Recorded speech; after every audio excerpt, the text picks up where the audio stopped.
Terça-feira, 5 de janeiro de 2021. No CL News de hoje, Washington se prepara para o dia do tudo ou nada na eleição presidencial norte-americana. No Fazendão, começa o movimento pela disputa das mesas diretoras da Câmara e do Senado. Peste chinesa desperta o apetite do brasileiro pela Bolsa de Valores. Olá, eu sou o Cláudio Lessa, falando de Brasília. O dia de amanhã está sendo visto como o tudo ou nada para Donald Trump, na sua tentativa de se reeleger presidente dos Estados Unidos. As autoridades de Washington acionaram pelo menos 340 soldados da Guarda Nacional dos Estados Unidos para proteger a capital do país nesta quarta-feira, durante uma manifestação a favor do presidente Donald Trump e que foi descrita como selvagem pelo próprio Trump. Segundo o cálculo dos grupos organizadores, milhares de pessoas devem se reunir no centro da cidade no momento em que o Congresso for confirmar os votos do colégio eleitoral que deu ao democrata Joe Biden a vitória nas eleições de novembro. A prefeita de Washington, Muriel Bowser, disse em uma entrevista coletiva que considera decretar um toque de recolher obrigatório. E o chefe da Polícia Metropolitana, Robert Contee, revelou ter recebido informações sobre indivíduos que tentarão entrar no Distrito de Colômbia com armas. A Suprema Corte programou uma moção para uma possível audiência sobre o processo do presidente Donald Trump, que visa anular os resultados eleitorais do estado de Wisconsin. O processo contesta mais de 50 mil votos ilegais, segundo a equipe jurídica de Trump. O presidente dos Estados Unidos, em sua condição pessoal de candidato à reeleição, interpôs no dia 30 de dezembro um recurso na Suprema Corte, buscando garantir a integridade das eleições no estado de Wisconsin. O processo pede que a Suprema Corte declare a eleição de Wisconsin inconstitucional e nula como resultado das múltiplas violações da lei e ordene que o parlamento do estado de Wisconsin indique delegados eleitorais. Os candidatos à presidência da Câmara vão intensificar a campanha nas próximas semanas em busca de votos para a eleição da mesa diretora no início de fevereiro. A disputa pelo comando da Câmara, até o momento, opõe dois grandes blocos de partidos. O que apoia o candidato apoiado pelo presidente Jair Bolsonaro, o deputado federal Arthur Lira, que reúne PL, PP, PSD, Republicanos, Solidariedade, PROS, Patriota, PSC, Avante e, possivelmente, o PTB. E o bloco articulado pelo atual presidente da Câmara, Rodrigo Botafogo Maia, que escolheu o deputado MDBista Baleia Rossi, que tem o apoio de 11 legendas: PT, PSL, MDB, PSB, PSDB, DEM, PDT, Cidadania, PV, PCdoB e Rede. Também se lançou a uma pré-candidatura o deputado Fábio Ramalho, que promete uma gestão mais independente, com maior participação dos deputados do chamado Baixo Clero, se ele for eleito. A busca por apoio envolve viagens pelo país, acordos por cargos na mesa diretora, promessas de um maior protagonismo dos deputados na definição da pauta e relatoria dos projetos. Os candidatos também têm investido nas redes sociais. Embora vários partidos já tenham declarado apoio a algum nome, a votação é secreta e os parlamentares não precisam seguir a orientação da legenda. Por essa razão, os candidatos apostam nas chamadas traições para virar votos. E por falar em eleições, vamos dar uma olhada no cenário brasileiro. Veja esse nível da canalice política que impera no Fazendão. A deputada federal Petralia Gleisi Hoffmann, a amante da lista da Odebrecht, que é também presidente da quadrilha fantasiada de partido político, afirmou que um possível impeachment do presidente Jair Bolsonaro foi negociado em troca do apoio dos Petralhas ao candidato à presidência da Câmara, Baleia Rossi, lançado pelo atual presidente Rodrigo Botafogo Maia contra Arthur Lira, o candidato apoiado pelo presidente Bolsonaro. Segundo a amante, são mais de 50 pedidos de impeachment que estão no Congresso Nacional. Como se vê, o negócio dessa rebelde com causa é fazer barulho e infernizar a vida de quem quer trabalhar para tirar o Brasil do buraco. Paralelamente e bem silenciosamente e de forma bem calhorda, no último dia do ano legislativo, o agente público que preside o Senado Federal, Davi Batoré Alcolumbre, arquivou todos os pedidos de impeachment contra os sinistros do infame STF, a vergonha mundial.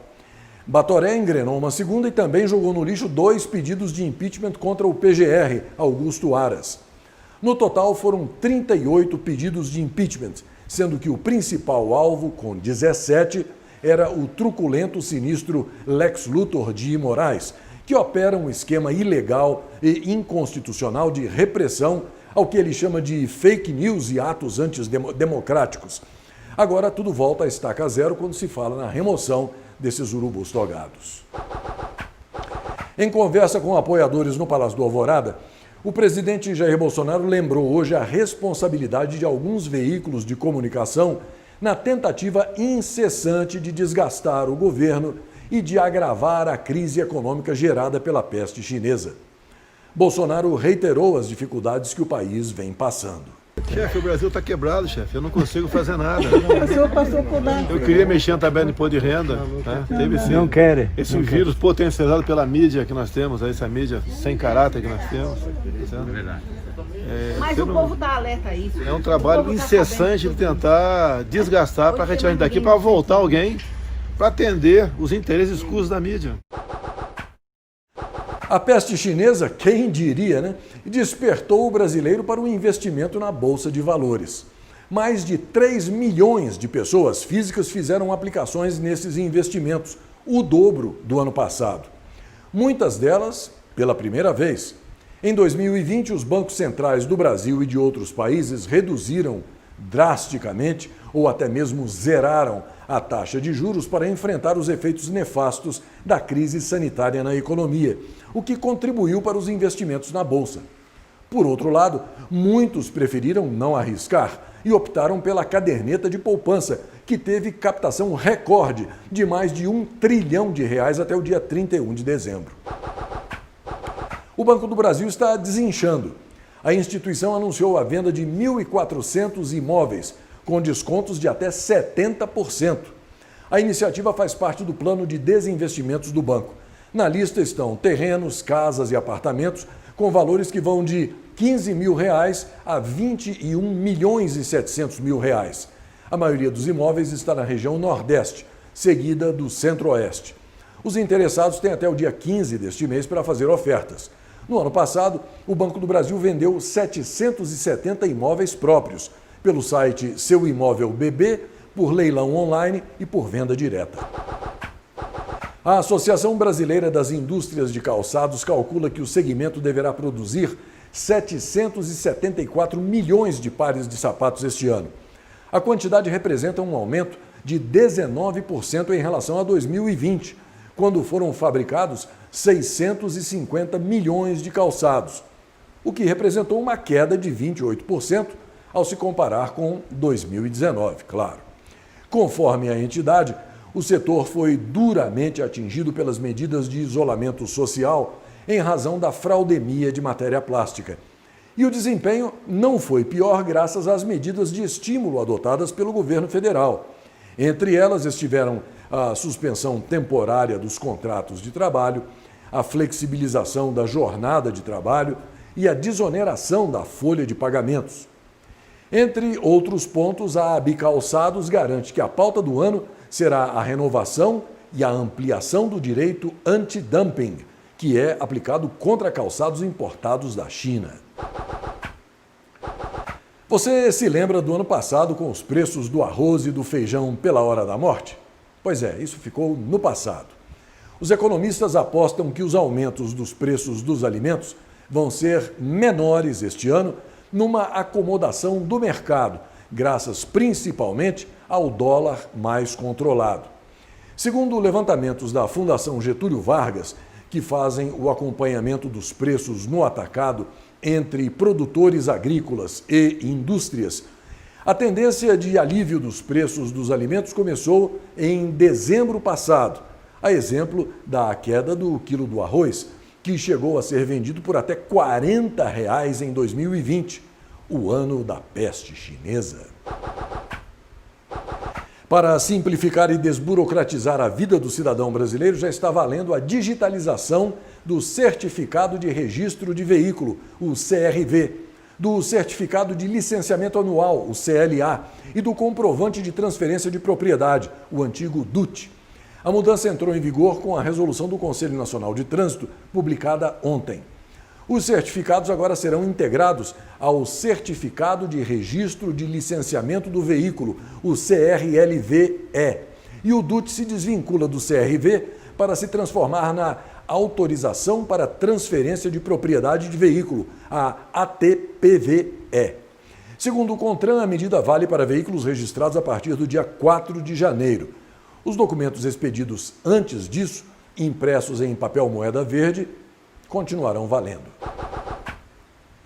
Num rápido giro pelas manchetes internacionais de hoje, o desorientado primeiro-ministro britânico Boris Johnson, que nem pentear o cabelo consegue, anunciou um confinamento rígido de 6 semanas para conter a aceleração da fraudemia de matéria plástica na Inglaterra, incluindo o fechamento das escolas até pelo menos meados de fevereiro.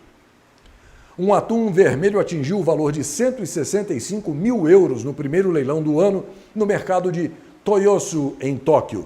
O valor do exemplar de 208 quilogramas ficou muito abaixo do alcançado em 2019, quando um atum foi comprado por 1,5 milhão de euros. A diferença dos valores reflete a difícil situação econômica do setor de leilões japonês por causa da fraudemia. Você deve conhecer diversos hipócritas fraudêmicos aqui do Fazendão, né? Que são aqueles que vão para a TV, para os jornais e para as revistas, dizendo que você tem que ficar em casa, mas eles mesmos não fazem nada disso. No México, Hugo López-Gatell, secretário de Saúde do México, falou na TV todo choroso sobre a escassez de tanques de oxigênio, dos hospitais quase à beira do colapso e de profissionais de saúde que morrem, fechando a encenação com um apelo dramático ao telespectador: fique em casa. No fim de semana, no entanto, surgiram as fotos de López-Gatell, o mandeta mutreta mexicano, relaxando sem máscara numa praia e tomando um drink, a cerca de 800 quilômetros da sua casa, da cidade do México. Não é bacaninha? Faça o que eu digo, não faça o que eu faço. O governo russo anunciou que o novo míssil hipersônico RS-18 Sarmat entrou em fase final de testes. Conhecido como Satan, ele viaja até cerca de 10 mil quilômetros e teria poder de fogo para destruir uma área do tamanho da França. O projeto deve passar por testes finais em um campo de ensaios na Sibéria antes de ser homologado. A arma deve ser integrada às forças de mísseis estratégicos da Rússia até 2022. A parlamentar britânica Margaret Ferrier foi presa no Reino Unido depois de admitir que, em setembro do ano passado, embarcou em um trem de Londres para Glasgow, na Escócia, sabendo que estava infectada com o vírus chinês. Segundo se informa, a polícia de Londres não prendeu Ferrier na época porque ainda não havia penalizações para quem descumprisse a quarentena estando infectado. A primeira-ministra escocesa pediu que Margaret renunciasse ao cargo. Ela se recusou, mas acabou suspensa pelo Partido Nacional Escocês. Jack Ma, o fundador da empresa de e-commerce chinesa Alibaba, sumiu depois de fazer críticas ao governo do país dele. O sumiço dele em eventos vem gerando especulações sobre o seu paradeiro. O empresário não é visto em público desde um fórum em Xangai no final de outubro, quando ele teceu críticas contra o sistema regulatório chinês. Jack Ma não tem sido o único empresário chinês a tecer críticas ao sistema do país. Grandes nomes do mercado chinês estão se levantando contra as atrocidades cometidas pelo Partido Comunista da China. E nessa mesma toada, Lai Xiaoming, ex-presidente de um dos maiores conglomerados financeiros da China, foi condenado hoje à pena de morte, acusado de corrupção e bigamia, segundo a justiça da ditadura comunista chinesa. Ex-presidente do China Huarong, ele foi considerado culpado de ter recebido 260 milhões de dólares em subornos. Lai Xiaoming também foi condenado por bigamia, por ter, abre aspas, vivido durante muito tempo com outras mulheres, fecha aspas. Desde que o presidente Xi Jinping se tornou o líder do Partido Comunista, mais de 1,5 milhão de integrantes do partido foram punidos. Depois que as clínicas particulares abriram negociação com um laboratório indiano de vacinas, o Ministério da Saúde informou que a rede privada também deve seguir a ordem de vacinação de grupos prioritários prevista no Plano Nacional de Imunização. Assim, mesmo que possam vender o produto, as clínicas deverão atender primeiro os idosos e os profissionais específicos. Em um primeiro momento, a expectativa é de que a rede particular tenha poucas doses, uma vez que os principais laboratórios, como a Pfizer, Moderna e AstraZeneca, têm priorizado negociações com governos. A Associação Brasileira das Clínicas de Vacinas, que diz representar 70% do setor, negocia 5 milhões de doses da Covaxin, um imunizante fabricado pela farmacêutica indiana Bharat Biotech. Até o fim de janeiro, o Ministério da Saúde vai receber 30 milhões de seringas e agulhas para a futura campanha de vacinação contra a peste chinesa. A informação foi dada pelo Ministério depois de um encontro com a Associação Brasileira da Indústria de Artigos e Equipamentos Médicos e Odontológicos. 3 fabricantes ligados à entidade se comprometeram a entregar 10 milhões de unidades cada um. Este é um primeiro lote. Na semana passada, o governo não conseguiu obter a quantidade necessária do material no processo de licitação aberto com esse fim. Você já sabe, faz tempo que os esquerdopatas do Fazendão fizeram um voto de burrice, né?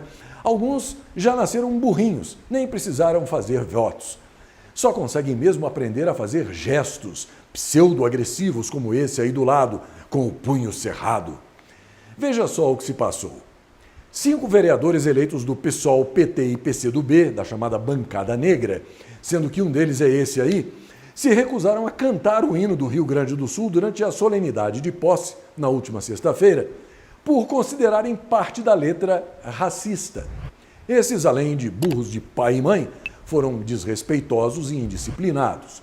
Os idiotas se recusaram a ficar de pé na hora da execução do hino, veja só, porque um trecho da canção, alvo da polêmica na mente poluída pela ignorância doentia deles, diz que, abre aspas, povo que não tem virtude acaba por ser escravo, fecha aspas. Essa comunistada é tão burra e tão ignorante que acha que só existem escravos da raça negra e que a letra do hino estava falando disso. Ou seja, nota 0 para a interpretação de texto, se é que algum dia esses paspalhões frequentaram alguma escola. O movimento tradicionalista gaúcho, com suprema paciência, criticou educadamente o protesto e chamou a análise da letra de equivocada, explicando que ela foi escrita no contexto da Revolução Farroupilha, que resultou na declaração de independência da província gaúcha no século XIX, sem qualquer viés racional e discriminatório, acrescentando que a letra meramente fazia referência a um momento de emancipação. É aquela velha história, né? Quanto mais a gente reza, mais assombração aparece. E o pai deve estar orgulhoso, hein? A filha do traficante Fernandinho Beiramar, a dentista Fernanda Costa, do MDB, tomou posse como vereadora de Duque de Caxias na Baixada Fluminense. Ela era a primeira suplente do partido e assumiu a vaga do correligionário Sandro Leles, que foi nomeado secretário de Serviços Públicos do município pelo prefeito Washington Reis. Vale lembrar que, apesar do lamentável parentesco, a filha de Beiramar não tem quaisquer antecedentes criminais e a candidatura dela foi aprovada pelo Ministério Público Eleitoral. Será que ela vai conseguir, de alguma forma, resgatar o nome da família? Tomara. O CL News está quase terminando, por isso não se esqueça de se inscrever no canal. Se você já estiver inscrito, verifique se a sua inscrição está ativa. Acione também o sininho para ficar sabendo toda vez que um novo vídeo for publicado e dê o seu like, dê o seu joinha, porque isso é muito importante para sinalizar para a plataforma que você está gostando do conteúdo. Fale do CL News para todos os seus amigos e compartilhe o canal com todo mundo que você conhece. Vamos fazer com que mais pessoas possam ter acesso a este panorama informativo claro, objetivo, isento e sempre com um toque de bom humor. O CL News depende única e exclusivamente de você, telespectador, e por isso a sua ajuda de apenas R$ 5 por mês, ou mesmo aquilo que a sua generosidade permitir, é fundamental para que o CL News siga na sua missão de informar sem mentir e sem manipular. Os dados bancários estão todos aí embaixo, na descrição do vídeo, junto com os links para todas as plataformas que publicam o CL News. É uma honra poder contar com a sua parceria. E mais uma coisinha. Neste ano da graça de 2021 que se inicia, é preciso ter em mente mais do que nunca as palavras do ex-primeiro-ministro britânico Winston Churchill, que certa vez disse o seguinte: o socialismo é a filosofia do fracasso, a pregação da inveja, a crença na ignorância. O seu defeito marcante é a distribuição igualitária da miséria entre todos, exceto seus líderes. Até a próxima.